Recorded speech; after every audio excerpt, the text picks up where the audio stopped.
ګرانو کتونکو ولب خان شیرپوه یم موجود یم په عمرزو کې چېرته چې شل پمپ ته هغې ته بلکل مخامخ دلته کې د دوو ترورو بچو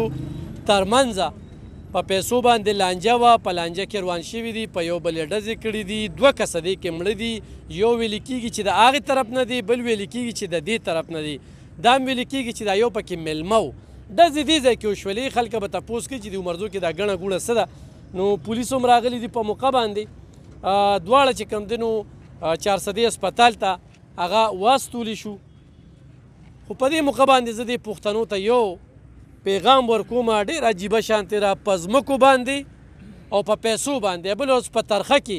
څلور خستې مړه شوې یو پکې موجوده ناظم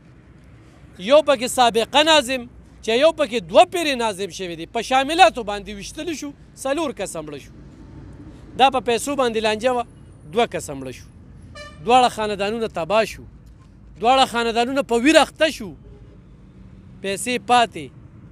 مشرانو له پکار دي چې داسې قسمه خبرو کې را ترمنځه کېږي جوړ توړ کوئ او پښتنو ته مې دا خواست وي چې د مشر خبرې ته غوږ دی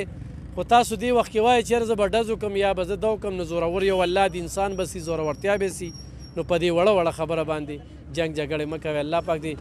دواړه خاندانونو له صبر ورکړي او الله تعالی دې موږ پښتنو له پوهه راکړي چې موږ د انا کینه حسد بغض دا د دې خپو لاندې کړو او ور سړي ته د اوږه لاندې خو یو سړی مې په دې مخ ووي نو په دې بل مې ووخه خو نه زه وویلم ولب خان ته یې خبرې وکړې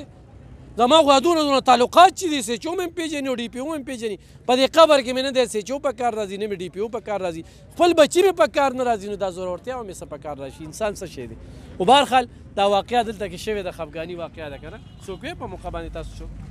موږ اوس راغلو اوس رالې څوک هم نه وی دلته کې نه وی یو هم په موقع باندې نو خو بهرحال الله دې خیر پېښ کړي مزید مننه